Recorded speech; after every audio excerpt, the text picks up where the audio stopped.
పల్నాడు జిల్లా చిలకలూరిపేట పట్టణంలో ప్రజా సమస్యల కోసం ఈ రోజు పత్తిగట్టి గార్డెన్స్ లో ఏర్పాటు చేసిన గ్రీవెన్స్ లో పోటెత్తిన నియోజకవర్గ ప్రజలు అర్జీలు ఇవ్వడానికి వచ్చిన ప్రజల నుండి అధికారులతో పాటు నరసరావుపేట పార్లమెంట్ సభ్యులు లావుసి శ్రీకృష్ణ దేవరాయలు చిలకలూరిపేట శాసనసభ్యులు పత్తిపాటి పుల్లారావు గారు స్వయంగా పాల్గొని ప్రజా సమస్యలు విని అర్జీలు స్వీకరించి అక్కడికక్కడే అధికారులకు ఆదేశాలను జారీ చేస్తారు. కార్యక్రమంలో ఎమ్మెల్యే పత్తిపాటి పుల్లారావుతో ఎంపీ లావు శ్రీకృష్ణ దేవరాయలతో పాటు పల్నాడు జిల్లా కలెక్టర్, రెవెన్యూ మరియు మున్సిపల్ అధికారులు పాల్గొన్నారు.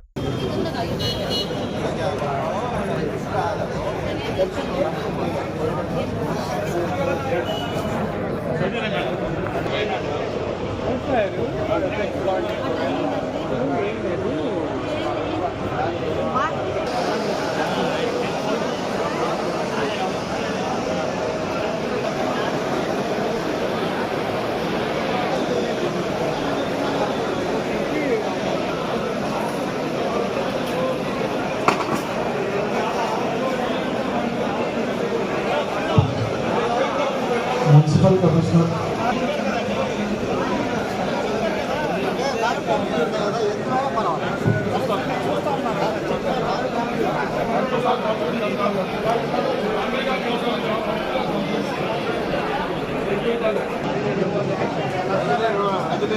కాలం మీద